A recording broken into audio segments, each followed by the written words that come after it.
Bonjour et bienvenue sur Tesla France. Aujourd'hui nous allons vous présenter un téléphone portable, un smartphone Nokia. Je précise Microsoft Nokia vu que c'est un des premiers à sortir sous la marque de Microsoft.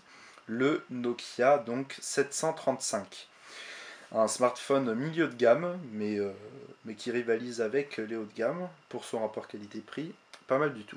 On remarque ici que Microsoft a mis la date 7h35 pour noter que c'est un Lumia 735. Voilà, donc c'est une petite anecdote. Donc une boîte vraiment toute petite. Alors ce téléphone coûte environ 200 €, hein, on peut le trouver à moins de 100 € neuf. Et donc il est disponible en 4 coloris différents. On aura du vert, du orange, du gris foncé et du blanc. Donc ici on a la couleur gris foncé, donc un ton assez neutre.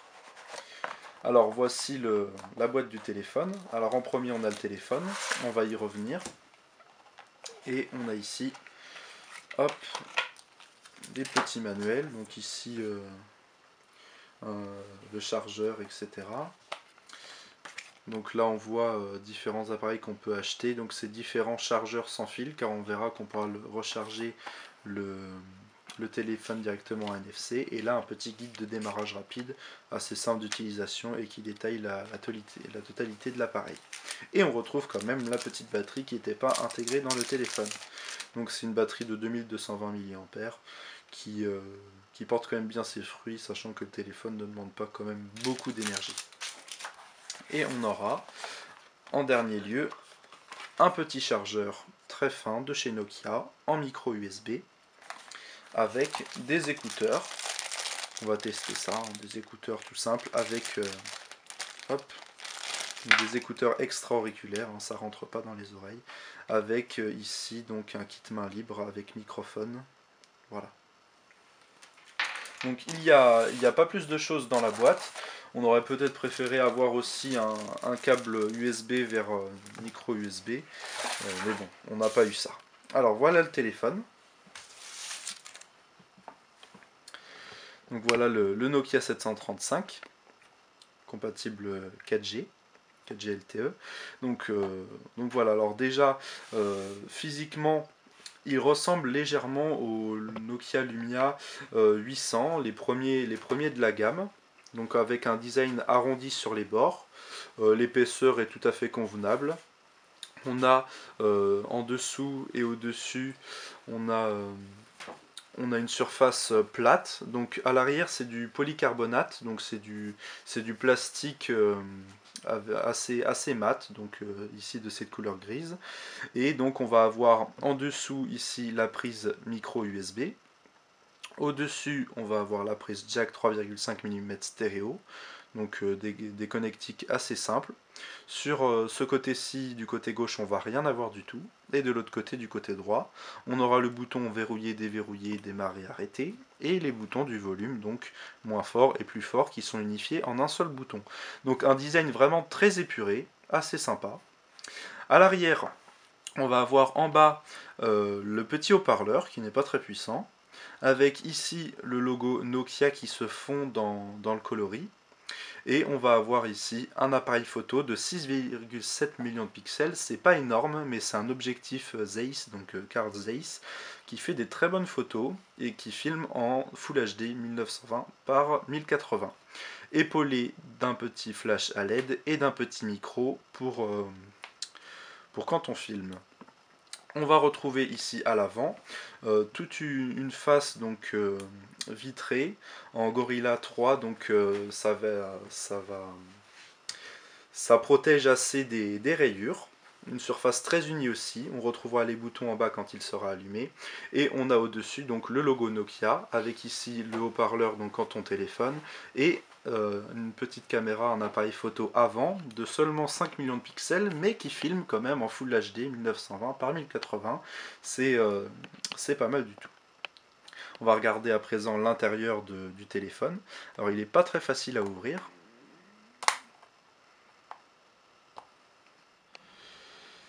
Donc voilà, j'ai mis un petit peu de temps à l'ouvrir, il n'est pas très facile à ouvrir, mais au final on y arrive. Alors, qu'avons-nous? On a ici l'emplacement pour positionner la batterie, un emplacement pour une carte nano SIM. Donc si vous avez une SIM ou une micro SIM, il faudra penser à changer, à part si vous avez l'adaptateur intégré. Donc c'est une toute petite carte SIM. Et ici, un emplacement de carte micro SD qui épaulera les 8 Go de stockage interne. Donc vous pouvez aller jusqu'à 128 Go supplémentaires. Donc on va tester ce téléphone, on va mettre la batterie, on va le tester et on revient, on vous dit à tout de suite. Donc ce Nokia a un écran 4,7 pouces en HD. Donc la résolution est de 1280 par 720p. C'est très correct, c'est dans la moyenne des téléphones milieu de gamme. Donc c'est un écran OLED. Alors au niveau de la puissance réelle, on a un processeur quad-core, un Snapdragon 400, donc en 4 cœurs à 1,2 GHz, épaulé de 1 Go de RAM. On va avoir en stockage interne 8 Go de mémoire. Donc on a un téléphone assez sympathique avec un bel écran, assez lumineux. Donc là on est sur une interface Windows 8, Windows 8.1, avec donc un poids de 134 grammes. Donc le téléphone est assez léger. On a mis la batterie, on croyait que ça allait être bien plus lourd, mais en fait non, il est vraiment très léger comme téléphone. On aime bien, pourtant c'est des matériaux assez sympathiques, assez sympathiques, donc c'est vraiment bien au niveau du poids. Au niveau de l'utilisation, 4,7 pouces c'est très bien, car avec une seule main, on va pouvoir mettre notre doigt vraiment à n'importe quel endroit. On va pouvoir utiliser le téléphone avec une seule main vraiment tout le temps. Donc c'est vraiment très sympathique. Alors au niveau des différents capteurs qu'il y a, donc bien sûr il y a le capteur de lumière ambiante, l'accéléromètre, donc le détecteur aussi de proximité. Quand vous allez appeler, l'écran va se verrouiller du téléphone. On retrouve ça bien sûr sur les iPhones et sur les téléphones Android aussi. Et donc il y a aussi un magnétomètre et un sensor core. Au niveau de la technologie de connectivité, donc on a du Bluetooth 4.0, donc si vous voulez différents appareils. Il y a aussi AirDrive de Microsoft où on va pouvoir connecter des téléphones directement euh, à, euh, à la voiture tout simplement. Il y a la Wi-Fi, alors il y a la Wi-Fi BGN, mais ils n'ont pas mis la Wi-Fi AC, la nouvelle Wi-Fi, mais bon, ils auraient pu la mettre. Voilà, la Wi-Fi N fonctionne quand même très bien pour le moment. Et donc on a une version 4G, donc la 4G LTE qui fonctionnera sur tous les opérateurs. On va tester à présent la qualité de l'appareil photo. Donc l'appareil photo qui est, je le rappelle, de 6,7 millions de pixels, signé Carl Zeiss. Donc on a un très bon appareil photo. La stabilité est assez sympa, même s'il n'y a pas vraiment de stabilisateur optique. Et c'est vraiment flou, c'est jamais flou. Le focus aussi est très rapide. Je vais, par exemple, le chargeur de près, de loin, etc. Quand on lève, on le remet, c'est vraiment très rapide. Et les vidéos en 1080p se font aussi bien.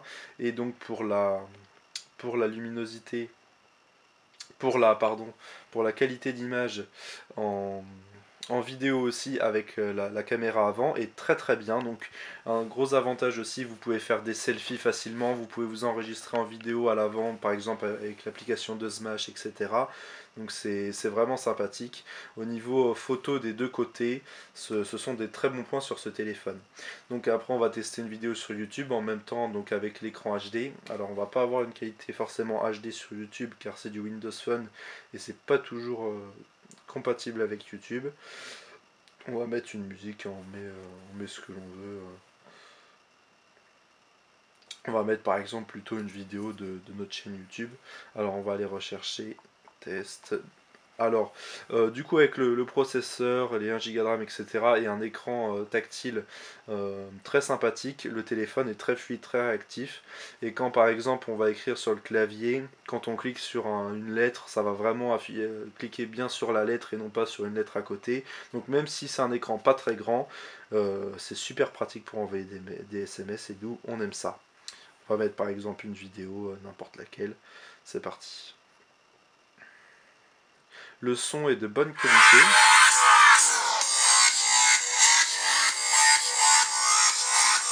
Donc le téléphone est vraiment réactif. Le son est de très bonne qualité. On a le petit haut-parleur qu'on voit ici, que je vous ai présenté tout à l'heure, qui est assez puissant. Les aigus sont pas trop stridents, c'est pas trop gênant. Bon, bien sûr, il manque un peu de basse, c'est pas la qualité de son de l'iPhone, mais ça reste quand même très correct et assez puissant. Et là, on a fait le petit de la série. Donc on va voir un petit peu ce qu'il en est. C'est un PC qui vaut entre 1000 et 1500 euros selon les options que vous lui prenez. Donc il est faux. Voilà, au niveau de la fluidité, c'est vraiment pas mal. SSD ou de disque dur. Donc il a deux emplacements en mSATA où on pourra mettre des SSD. Hop. Et un dernier. Donc voilà, c'est à peu près tout sur ce téléphone Nokia. Donc c'est du Windows Phone. Alors après, il faut aimer, c'est vrai. Donc c'est différent d'iOS ou d'Android. C'est assez simple quand même, il y a pas mal de choses déjà de base dans le téléphone, et le calendrier du Microsoft Store, la totalité des applications qui sont dedans, il y en a de plus en plus, et c'est vraiment bien fait, donc c'est une autre alternative. Après il y a aussi les avantages de synchronisation avec les PC en Windows, c'est des bons points aussi. Voilà, donc pour conclure sur ce téléphone, dans les points positifs, alors déjà, c'est un téléphone qui est assez joli, assez bien fait. Les finitions sont vraiment très très bonnes, assez sympathiques. On va pouvoir changer les coques de différentes couleurs. Donc si vous avez une amie qui a le téléphone en orange et qu'elle elle veut la coque grise, bah, vous pouvez les changer ou pendant un certain temps. Enfin voilà, c'est assez pratique. Il est assez fin. Au niveau technologie, donc on a la 4G, très bien. On a aussi la technologie NFC, donc on va pouvoir directement recharger le téléphone sur un socle vertical horizontal qui est compatible, donc NFC, qui est en vente sur le site de Microsoft. On a un emplacement de carte micro SD. Donc c'est très bien, en plus des 8 Go, on peut l'épauler d'une carte SD, et en plus ça coûte pas très cher, donc ça c'est aussi un avantage. Et on a 15 Go offerts sur le cloud de Microsoft, donc c'est pas mal aussi. Et aussi un très bon point, les appareils photo. Donc les appareils photo qui n'ont pas beaucoup de millions de pixels, mais ça sert à rien d'en avoir beaucoup, il suffit d'avoir un bon objectif. Et les deux caméras appareils photo de chaque côté sont de très bonne qualité si vous voulez faire des photos, des vidéos, des selfies, tout ça. Ça c'est vraiment un bon avantage, ça sert à rien d'avoir un téléphone à 500 euros. Celui-là fait très bien l'affaire à ce niveau-là. Dans les points négatifs, il y en a pas beaucoup, parce qu'au final c'est un téléphone qui a un bon rapport qualité-prix. On est maintenant à moins de 200 euros sur un téléphone comme celui-ci avec un écran HD, une bonne configuration et un bon processeur. Donc on est dans une bonne moyenne de prix. Voilà, après, en point négatif, bon, ça reste Windows Phone, donc c'est quand même un petit peu plus limité que sur Android et sur iOS. Mais bon, on va pas trop en dire parce que ça va pas plaire à certains. Après, c'est un débat dans lequel je ne veux pas rentrer. Voilà, donc ça reste un bon téléphone avec un bon rapport qualité-prix. Et donc Microsoft Nokia a fait un très bon téléphone. On vous remercie et on vous dit à bientôt pour de nouvelles vidéos sur TS1 France.